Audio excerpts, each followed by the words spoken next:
Florida's storm-battered Gulf Coast raced against a Category 5 hurricane Monday as workers sprinted to pick up heaps of appliances and other street debris left over from Helene 2 weeks ago, and highways were clogged with people fleeing ahead of the storm.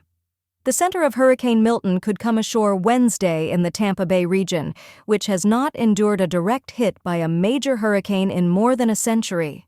Scientists expect the system to weaken slightly before landfall, though it could retain hurricane strength as it churns across central Florida toward the Atlantic Ocean.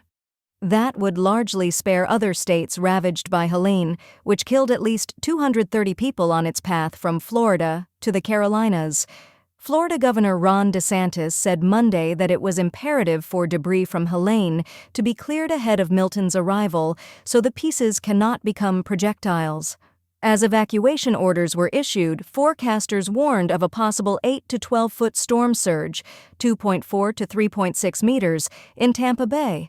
That's the highest ever predicted for the region and nearly double the levels reached 2 weeks ago during Helene, said National Hurricane Center spokeswoman Maria Torres. The storm could also bring widespread flooding. 5 to 10 inches, 13 to 25 centimeters of rain was forecast for mainland Florida and the Keys, with as much as 15 inches, 38 centimeters, expected in some places. The Tampa metro area has a population of more than 3.3 million people. It's a huge population. It's very exposed, very inexperienced, and that's a losing proposition. Massachusetts Institute of Technology meteorology professor Carrie Emanuel said, "I always thought Tampa would be the city to worry about most."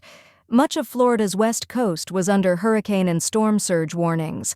A hurricane warning was also issued for parts of Mexico's Yucatan state, which expected to get sideswiped. Milton intensified quickly Monday over the eastern Gulf of Mexico. It had maximum sustained winds of 180 miles per hour, 285 kilometers per hour, the National Hurricane Center said. The storm's center was about 675 miles, 1,085 kilometers, southwest of Tampa by late afternoon, moving east-southeast at 10 miles per hour, 17 kilometers per hour. The Tampa Bay area is still rebounding from Helene and its powerful surge. 12 people died there, with the worst damage along a string of barrier islands from St. Petersburg to Clearwater. In the race to clear away the aftermath from Helene, more than 300 vehicles gathered debris Sunday, but encountered a locked landfill gate when they tried to drop it off.